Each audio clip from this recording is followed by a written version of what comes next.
ഇപ്പോൾ 29-ാം തീയതി രാഹുൽ ഗാന്ധി വിദേശത്ത് പോയി തിരിച്ചെത്തിയതിന് ശേഷം കോൺഗ്രസ് സ്ഥാനാർത്ഥികളുടെ കാര്യത്തിൽ ഒരു പ്രഖ്യാപനം മാർച്ച് ആദ്യവാരത്തിലുണ്ടാകും. അപ്പോൾ നാളെ പ്രശ്നങ്ങൾ സെറ്റിൽ ചെയ്ത് മറ്റന്നാൾ മുതൽ 29-ാം തീയതിയാണ് സമരാജ്ഞിയുടെ സമാപനം. ഉടൻ തന്നെ കോൺഗ്രസ് സ്ഥാനാർത്ഥി നിർണയത്തിലേക്ക് കടന്നു. ഹൈക്കമാൻഡിനോട് ഫസ്റ്റ് ലിസ്റ്റ് കേരളത്തിൽ നിന്ന് സമർപ്പിക്കണമെന്നാണ് ഞങ്ങൾ ആഗ്രഹിക്കുന്നത്. കേന്ദ്ര ഇലക്ഷൻ കമ്മിറ്റി ചേരുമ്പോൾ കേരളത്തിൻ്റെ ലിസ്റ്റിനായിരിക്കണം പ്രാമുഖ്യമെന്നാണ് ഞങ്ങൾ ആഗ്രഹിക്കുന്നത്. പക്ഷേ ഈ ഇലക്ഷൻ കമ്മീഷൻ ഇതുവരെ ഡേറ്റിലേക്ക് കടന്നിട്ടില്ല. അത് ഞാൻ മനസ്സിലാക്കുന്നത് മാർച്ച് 13 ഇന്ന് പത്രത്തിൽ കണ്ട വാർത്തയാണ്. മാർച്ച് 13-ാം തീയതിയാണ് പ്രഖ്യാപിക്കുക എന്നാണ്. അപ്പോൾ ഏത് ഘട്ടത്തിലാണ് ആദ്യത്തെ ഇലക്ഷൻ എന്നുള്ളത് കൂടെ നോക്കിയിട്ടാണ് സാധാരണ ഹൈക്കമാൻഡ് സ്ഥാനാർത്ഥി പ്രക്രിയ പൂർത്തീകരിക്കുക.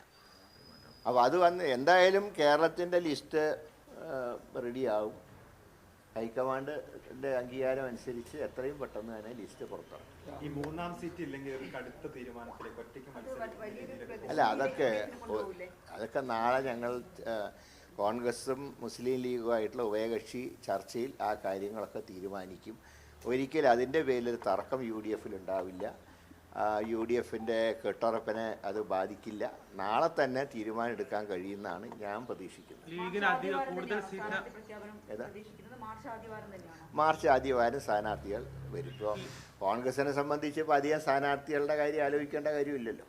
ലീഗിന് അധിക സീറ്റിന് അവകാശമുണ്ട് താങ്കൾ പറയുമ്പോഴും കോൺഗ്രസിലെ ചില നേതാക്കൾ അതിനോട് യോജിക്കുന്നില്ല. അല്ല, അതൊക്കെ ഞാൻ പറഞ്ഞില്ല, അതിൻ്റെ പേരിൽ തർക്കം ഉണ്ടാവില്ല. അതാണ് ഞാൻ പറയുന്നത്. നാളെ തന്നെ അക്കാര്യത്തിൽ തീരുമാനം ഉണ്ടാവുമെന്നാണ് എൻ്റെ പ്രതീക്ഷ. വയനാട്ടിൽ രാഹുൽ ഗാന്ധി മത്സരിക്കുന്ന ഒരു അനിശ്ചിതത്വമുണ്ട്. അതാണോ ഈ മൂന്നാം സീറ്റ് ചർച്ച? അതിന് ഒരു അനിശ്ചിതത്വമില്ല. അദ്ദേഹത്തിൻ്റെ സിറ്റിംഗ് സീറ്റാണ് വയനാട്. അവിടെ തന്നെ അധികം മത്സരിക്കും. കാരണം എവിടെ എന്താണ് അത് LDFൻ്റെ സ്ഥാനാർത്ഥികളുടെ പേരൊക്കെ കാണുമ്പോൾ നമ്മുടെ പ്രവർത്തകർക്ക് ഒരു ആവേശം ഉണ്ടാവും. അതിൻ്റെ ഭാഗമായിട്ട് കണക്കാക്കിയാൽ മതി. ഈ കുഞ്ഞനന്തൻ്റെ മരണവുമായി ബന്ധപ്പെട്ട് KM ഷാജി പല കാര്യങ്ങളും പ്രത്യേകിച്ച് ഇലക്ഷൻ അടുത്ത് വരുന്ന സമയത്തൊക്കെ അത് സജീവമായി തന്നെ നിർത്തുകയാണോ? സജീവമായിട്ട് നിർത്തേണ്ട കാര്യമില്ലല്ലോ. ഒരു വ്യക്തിയെ കൊന്ന പ്രസ്ഥാനത്തിൽ നിന്നും ഒരാൾ പോയപ്പോൾ അങ്ങനെ ഒരാളെ വെട്ടിക്കൊല്ലുന്ന സംസ്കാരം അതിനി ഭാവിയിൽ ആവർത്തിക്കരുത് എന്നുള്ള കാര്യത്തിൽ ഞങ്ങൾക്ക് നിർബന്ധമുണ്ട്. ഇപ്പോൾ ഞങ്ങളുടെ നിന്ന് ആരൊക്കെ പോയി? ഇപ്പോൾ തന്നെ കോഴിക്കോട് ജില്ലയിലെ നേതാവ് പോയിട്ട് മറുഭാഗത്ത് പോയിട്ട് കോർപ്പറേഷൻ ചെയർമാനായി. തിരുവനന്തപുരത്തുള്ള നേതാവ് കഴിഞ്ഞാണ് മത്സരിച്ച സ്ഥാനാർത്ഥിയാണ്. അദ്ദേഹം പോയിട്ട് LDFൻ്റെ കൂടെ നിന്ന് ദേവസ്വം ബോർഡ് പ്രസിഡൻ്റായി.